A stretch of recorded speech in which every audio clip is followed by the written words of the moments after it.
कहीं मिलता है? अरे विष कुछ नहीं तो सल्फास खा करके रोज प्रतिदिन मर रहे हैं। परंतु कथा या अमृत कहाँ मिलता है? कहा कथा अमृत या कथा भगवान की कथा ही अमृत है या अमरत्व प्रदान करती है। ऐसी या भगवान की अमृतमयी जो है कथा है। तो भागवत में जब प्रथम स्कंद में आया भगवान की कथा, भगवान के अवतार की कथा है। भगवान का 24 अवतार हुआ है। तो 24 अवतारों में पहले सनत सनंदन सनातन सनत कुमार, ये 4 भाई जो है इनका प्रथम अवतार हुआ। जब ब्रह्मा को भगवान विष्णु जब प्रलय कर देते हैं तो वह जो है शेष सैया पर बिल्कुल सो जाते हैं और सोने के बाद उनको भगवान को विष्णु को ये इच्छा हुई कि पुनः सृष्टि की रचना की जाए, सृष्टि की रचना पुनः की जाए। तो उनके इच्छा मात्र से उनके नाभि कमल से एक अष्टदल कमल निकला। भगवान विष्णु के नाभि से एक अष्टदल कमल निकला और उस कमल पर जो है ब्रह्मा जी प्रकट हो गए।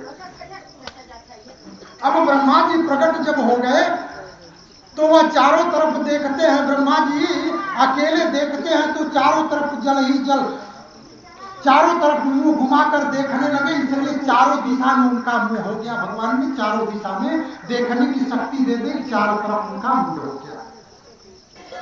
अब भगवान शंकर जल ही जल देखते हैं, वह कमल दल है और वह कमल दल भी बहुत विशाल है। ब्रह्मा जी सोचे कि यार आखिर हमारी उत्पत्ति कहां से हुई।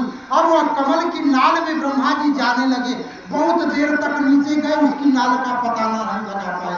फिर उसके विस्तार को देखने लगे कि आखिर एक कमल दल कितना बड़ा, उसका पता नहीं लगा पाए। तो फिर भगवान की गंभीर वाणी हुई कि ब्रह्मा तुम तप करो। तो जब तप की आवाज आई तो ब्रह्मा जी कई हजार वर्षों तक जब तप किया तो भगवान का उनको दर्शन मिला। और दर्शन जब मिला तो भगवान ने कहा कि तुम सृष्टि का संचालन करो। अब जो है सृष्टि का संचालन करो। तो सृष्टि में पहला अवतार सनक सनंदन सनत कुमार 4 भाई प्रकट किए।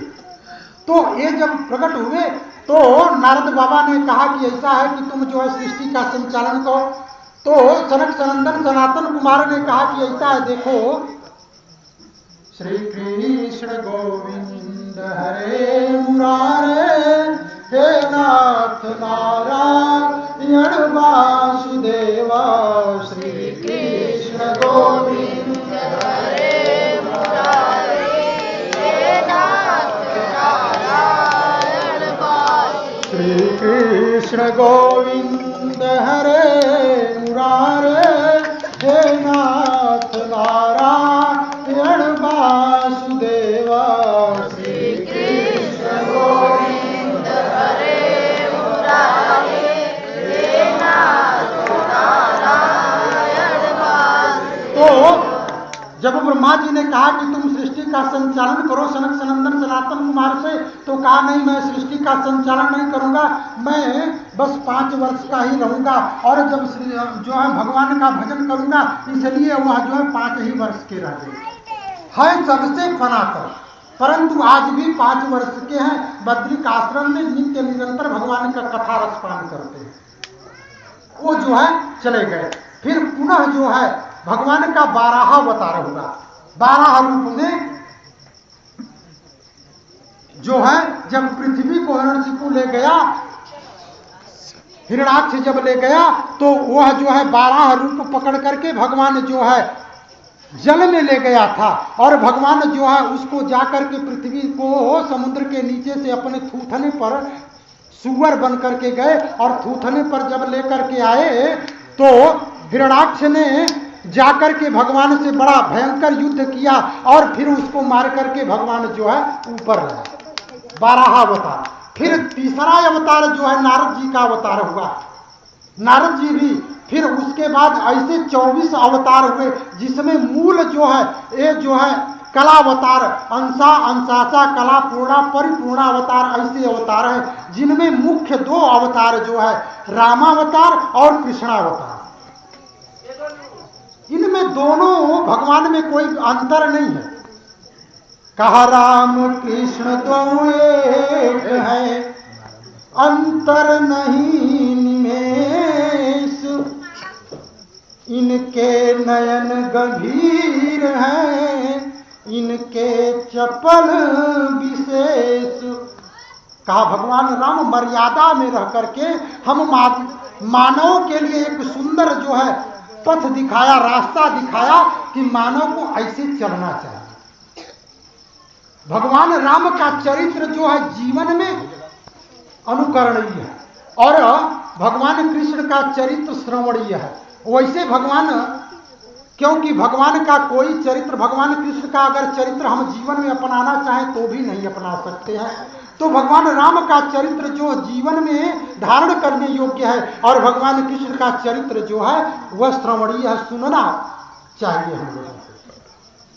अगर वैसा चरित्र हम करेंगे तो फिर कर भी नहीं पाएंगे और निंदनीय हो जाएंगे, क्योंकि समर्थ को नहीं दोष गोसाई, अरबी पावक सुर सर की नाई। सामर्थ्यवान व्यक्ति को दोष नहीं लगता है। जैसे रवि, सूर्य को देखते हैं ना, सूर्य जब उदय होता है तो मल का रस भी चूसता है, मल भी का रस भी चूसता है और सुगंध का भी रस चूसता है, परंतु कोई मल का रस हम लोग चूसेंगे तो क्या होगा। कहा रवि पावक माने अग्नि, अग्नि में विष्ठा भी डाल दो उसको भी खा जाती है, तो हम लोग खाएंगे तो निंदनीय हो जाएंगे। और सुरसरी मतलब गंगा जी, उसमें कहा शुभ अरुआ शुभ सलिल सब बहाई, असुर सरी को अपू नीतन काई। गंगा जी में सब कुछ बहता है पर वो परम पवित्र है। तो ऐसा जो है भगवान का दो अवतार। उसके बाद जो है कथा आती है कि जीवन में व्यक्ति को जो है बहुत अच्छा कर्म करे, मानव शरीर प्राप्त करने के बाद कुछ ऐसा करना चाहिए जिससे समाज का कल्याण हो। मानव शरीर प्राप्त करने के बाद हमारा लक्ष्य होना चाहिए कि समाज का हम जो है उत्थान करें, आने वाली पीढ़ी का हम प्रदर्शक करें, ऐसा काम करना चाहिए। व्यास जी महाराज जो है 17 पुराणों की रचना कर दी। 17 पुराणों की रचना करने के बाद भी उनका मन जो है बिल्कुल उद्विग्न है, उदास है कि मैंने संसार के लिए कुछ किया नहीं, मेरी वृद्धावस्था आ गई। संयोग की बात, नारद जी पहुंचे, बद्रिकाश्रम में रहते हैं ना, नारद जी पहुंचे और जो है देखा कि व्यास जी बड़े उदास हैं। नारद जी ने कहा, व्यास जी आप तो भगवान के अवतार हैं और आपको तो प्रसन्न होना चाहिए, आप जो है बड़े उदास हैं। आपने तो 17 पुराणों की रचना की है और महाभारत जैसा ग्रंथ है आपने जो है विरचित किया है, और महाभारत में जिसमें कि भगवान ने गीता का उपदेश जैसा रत्न भरा हुआ है, ऐसे महाभारत ग्रंथ की रचना की, फिर भी आप उदास हैं। व्यास जी ने कहा, हाँ मुझको लगता है कि मैंने संसार के लिए कुछ नहीं किया। तो आप संत हैं, कोई उपाय बताइए, क्योंकि संतों का हृदय बड़ा द्रवित होता है ना, बड़ा कोमल होता है। अगर किसी की दुख को देखते हैं तो बड़ा जो है जल्दी वो जो है उनका, जैसे गोस्वामी जी लिखते हैं कैसा उनका हृदय होता है। कहा संत हृदय नव नीत समाना। कहा संत का हृदय कैसा, नवनीत माने मक्खन को नवनीत करते हैं। कहा संत का हृदय कैसा होता है, मक्खन के समान होता है। परंतु गोस्वामी जी ने पिन विचार किया कि नहीं, अरे संतों का हृदय मक्खन के समान नहीं होता है, क्योंकि मक्खन को जब तक अग्नि का ताप नहीं लगता है, सूर्य का ताप नहीं लगता है, तब तक वह द्रवित नहीं होता, पिघलता नहीं है। संतों का हृदय तो इससे भी कोमल होता है। इसलिए आगे लिखते हैं कि संत हृदय नव नीत समाना, कहा कभी न पर कहे न जाना, कहे न जाना। भगवान व्यास जी से नारद जी ने कहा ऐसा है, देखो आपने 17 पुराण की रचना जरूर की, परंतु कुछ ऐसा तुम नहीं किए जिससे कि आम आदमी का कल्याण हो, भगवान की भजन करके जीव की मुक्ति बने। कुछ ऐसे ग्रंथ की आपने रचना नहीं की है।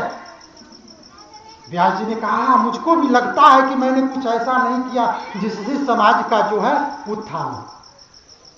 हम लोग क्या करते हैं, हर व्यक्ति का मानव शरीर प्राप्त करने के बाद जो है यही सोचना चाहिए कि इस मानव शरीर से जो है परोपकार होना चाहिए, क्योंकि बाबा ने कहा कि परहित सरीस,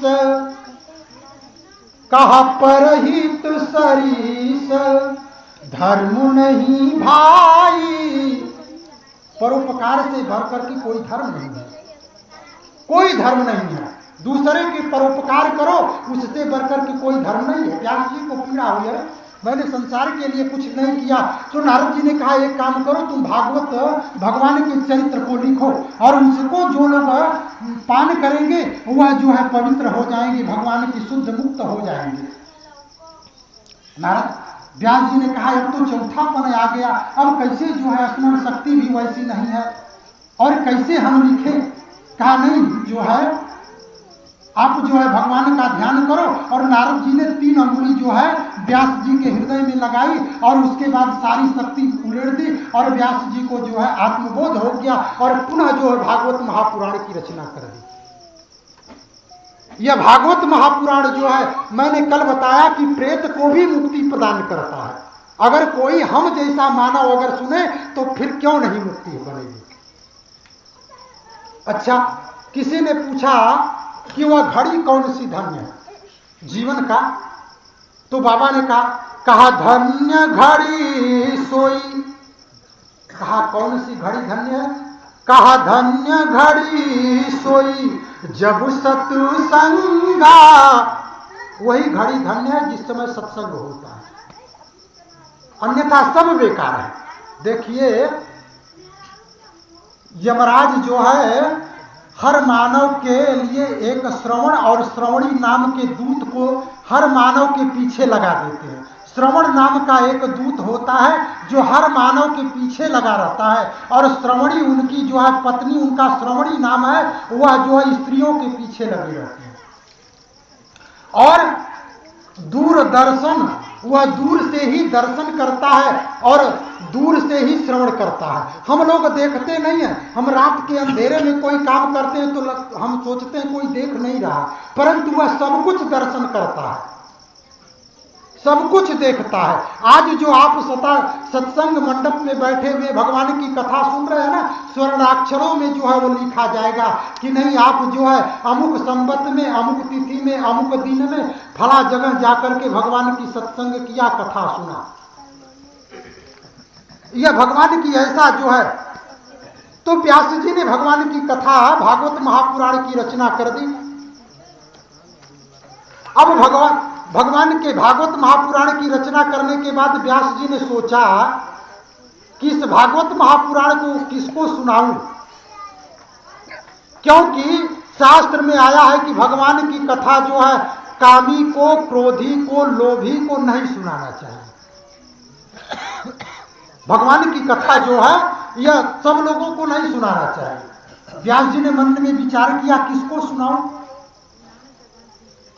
अगर भृगु जी को सुनाऊं तो भृगु जी तो बहुत बड़े क्रोधी हैं ना, कथा जानते हैं आप लोग। एक बार जो है देवताओं में हुआ कि ऋषियों ने विचार किया कि आखिर सबसे श्रेष्ठ कौन है, देवताओं में सबसे श्रेष्ठ कौन है। तो भृगु मुनि को जो है उनको एक काम दिया गया कि आप परीक्षण करिए कि ब्रह्मा श्रेष्ठ है, कि विष्णु श्रेष्ठ है, कि शिव श्रेष्ठ है।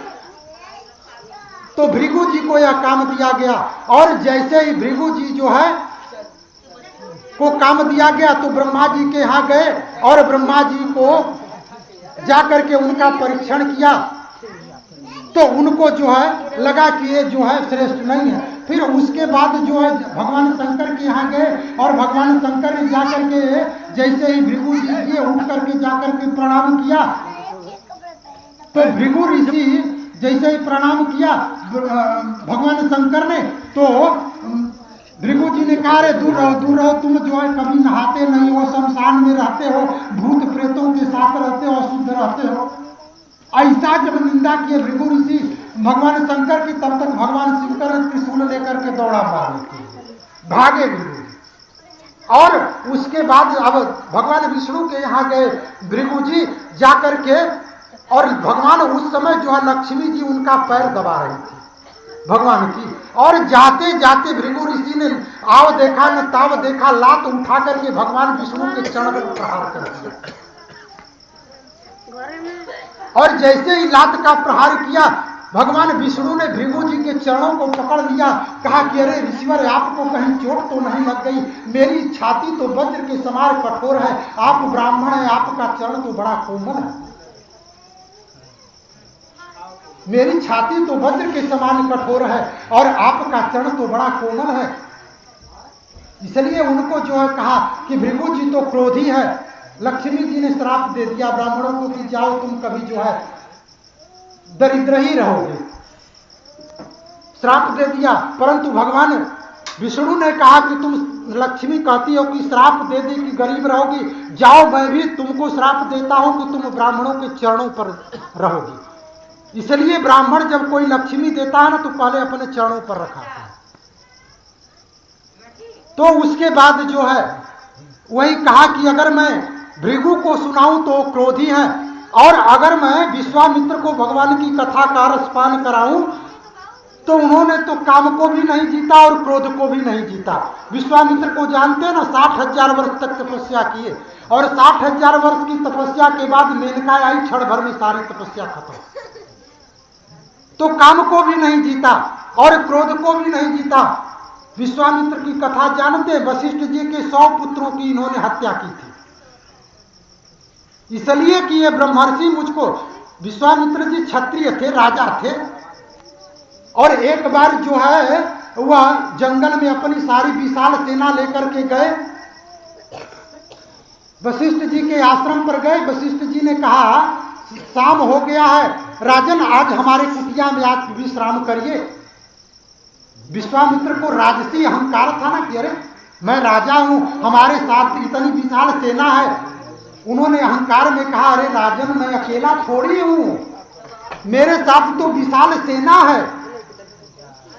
कहा सब व्यवस्था हो जाएगा ना, आप रुकिए ना। और वहां पर आश्रम में जब रुके तो रिद्धि सिद्धि आई, और भगवान ने, वशिष्ठ जी ने कहा देखो भाई जो है आए हुए हैं विश्वामित्र राजा है, इनकी सब व्यवस्था करना। और बड़ी दिव्य व्यवस्था हो गई, एक से एक भोग खाने के लिए सुंदर मकान बन गए, सारी व्यवस्था खाने पीने रहने की हो गई। विश्वामित्र ने देखा तो दांते तले अंगुली दबा ली, अरे एक जंगल में रहने वाला 2 अंगुली का जो है लंगोटी पहनने वाला, इसके पास इतना सामर्थ्य।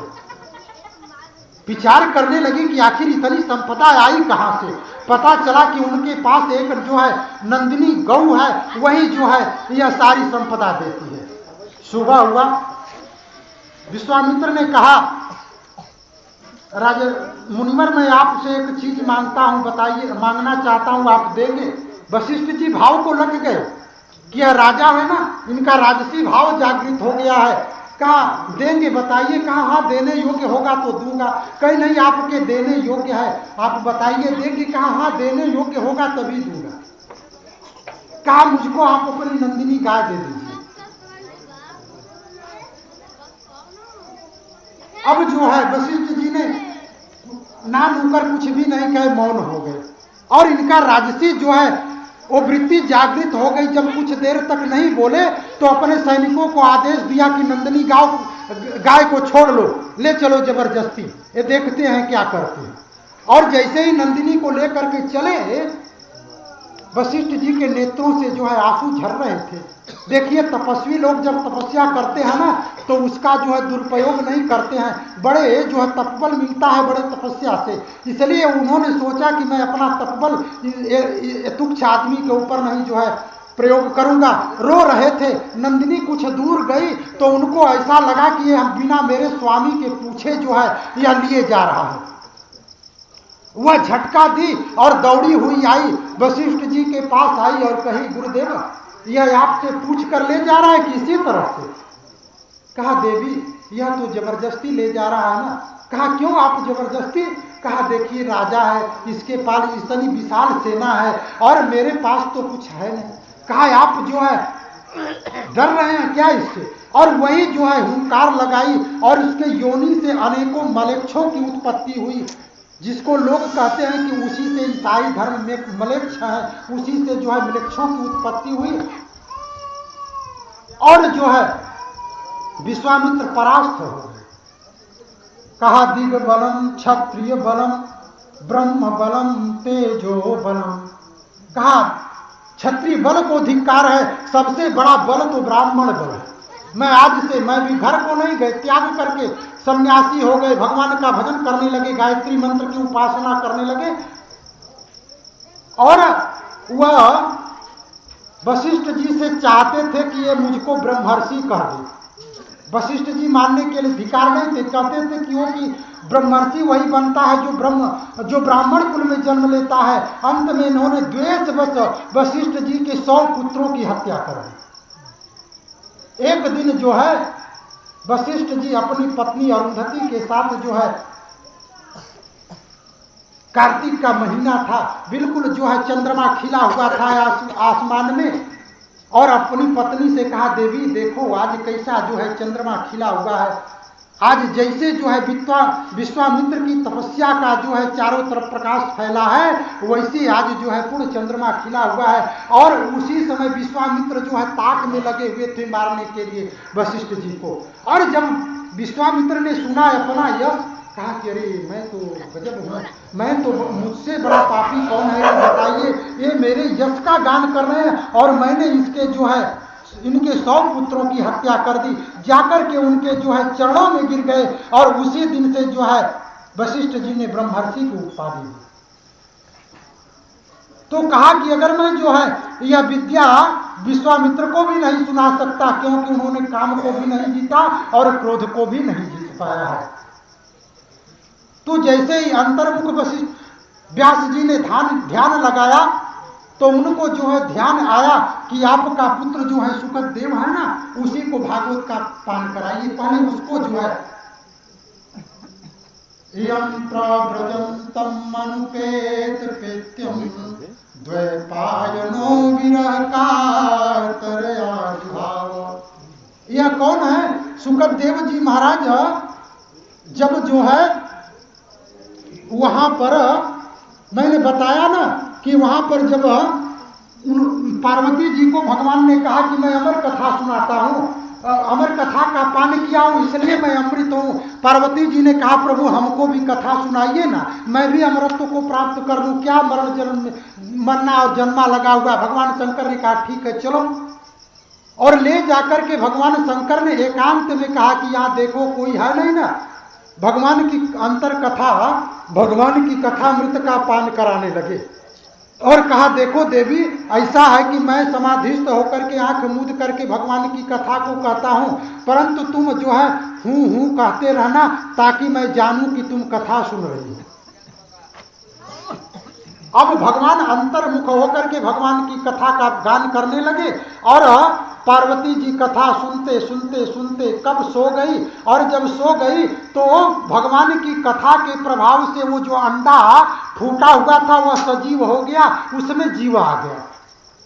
और जब जीव आ गया तो वह देखा कि माँ पार्वती तो सो गई हैं, तो वह सोचा कि कथा बंद हो जाएगी, इसलिए सुकद देव जी भगवान कथा कहते और उन्होंने कहा हूँ। कथा जब विश्राम ली, भगवान शंकर ने समाधि जब खोली, नारा लगाया, तब पार्वती जी ने कहा, क्या कथा समाप्त हो गई? भगवान शंकर ने कहा, कथा तुमने नहीं सुनी क्या? कहा, नहीं प्रभु मैं तो सो गई। भगवान शंकर ने कहा कथा जब तुम सो गई तो आखिर हुंकारी कौन भर रहा था? योग बल से देखा एक सुग्गा जो है कथा को सुन रहा था। भगवान की कथा पीछे से सुन रहा था। भगवान की कथा सन्मुख होकर के सुननी चाहिए। शास्त्र के विरुद्ध इसने आचरण किया। भगवान शंकर ने त्रिशूल उठाया मारने के लिए और वह सुग्गा उड़ा और उड़ते उड़ते भागते भागते वह कहाँ आया? बद्रिक आश्रम में आया। व्यास जी की पत्नी जो है उनको हुआस आया उस समय और वह सुग्गा उनके पेट में चला गया। त्रिशूल लौट करके चला गया और वह सुखदेव जी महाराज जो है उनकी पत्नी के गर्भ में 12 साल तक रह गए। 12 साल तक रह गए और 12 साल तक जब वो गर्भ में रह गए तो उनकी पत्नी घबरा गई। भाई 9 महीने गर्भ में कोई धारण करता है तो कितना दुख सहना पड़ता है। उनकी पत्नी ने कहा पतिदेव महोदय मैं इस गर्भ को जल्दी बाहर निकालिए वरना मैं मर जाऊंगी। और एक दिन तो कहा पतिदेव महोदय इसमें से कुछ वेद की ध्वनि आती है। व्यास जी ने कहा हमारा बेटा बड़ा जो है ज्ञानी है, वेद की ध्वनि कर रहा है। व्यास जी ने हाथ जोड़कर कहा बेटा बाहर आओ ना, बाहर निकलो ना। 12 वर्ष हो गया।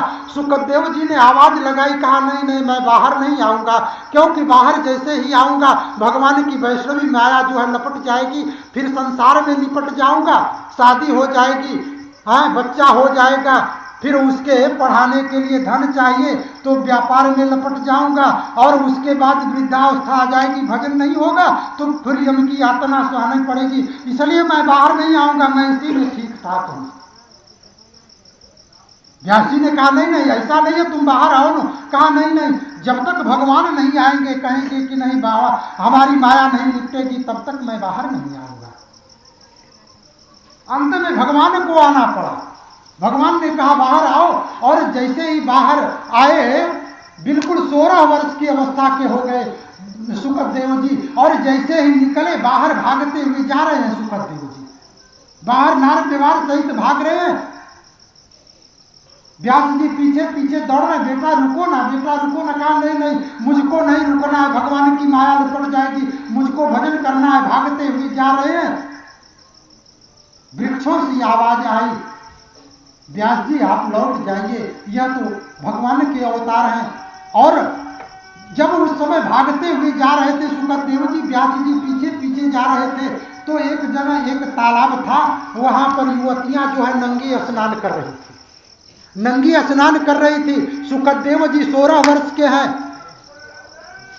बिल्कुल भागवत में उनका आया कि उनका जो है चौड़ा छाती है, लंबी हाथी के सुंड के समान जो है उतार चढ़ाव की भुजाएं हैं, शंख के समान उनका ग्रीवा है, बिल्कुल चौड़ी वक्षस्थल है और लंबे लंबे घुघराले काले काले बाल हैं, लंबी बड़ी बड़ी जो है कमल के समान नेत्र हैं। ऐसे बिल्कुल नंग धड़ंग जो है सुखदेव जी भाग जा रहे थे और उन युवतियों ने देखा तो उनको देख करके वह वस्त्र नहीं पहनी, बल्कि व्यास जी जब गए तो वह युवतियां निकल करके वस्त्र पहनने लगी। व्यास जी ने देखा, युवतियों से पूछा अरे हमारा अभी नवयुवक पुत्र जा रहा था, तुमको संकोच नहीं आया और मैं 80 साल का बूढ़ा देख करके तुम वस्त्र पहन रही हो? युवतियों ने कहा व्यास जी आपका पुत्र तो स्त्री पुत्र का भेद ही नहीं जानता, वो ये नहीं जानता है कि स्त्री पुत्र में क्या संयोग होता है, परंतु आप तो संसार में लिपटे हुए हैं, आप तो सब जानते हैं। अंत में व्यास जी को लौट करके आना पड़ा और उनका जो है सुखदेव जी जा करके भगवान का भजन करने लगे। और जब व्यास जी को ये इच्छा हुई तो उन्होंने अपने शिष्यों को भेजा, कहा जाकर के भगवान का सुख कुछ जो है भागवत का श्लोक उनके यहाँ समाधिस्थ में जहाँ है वहाँ पर सुनाओ। उनके शिष्यों ने जाकर के भगवान का जो है ये भागवत का श्लोक कुछ सुनाए और इस श्लोक को जैसे ही भागवत के श्लोक को सुखदेव जी ने सुना उनकी जो है समाधि छूट गई और उन्होंने कहा आखिर ये श्लोक आप लोगों ने कहा पढ़ा, कहा कि अगर आपको और सुनाओ। तो शिष्यों ने कहा और अगर सुनना है तो हमारे गुरुदेव ने हमको पढ़ाते हैं, वहीं आकर के आप पढ़ लीजिए। फिर समाधिस्थ में हो गए, नहीं आए, फिर अपने पुत्रों को भेजा, जा करके उन्होंने भगवान के गुणानुवाद का जो है कीर्तन किया। अंत में सुखदेव जी दौड़े दौड़े व्यास जी के पास आए और आकर के उनको भगवान ने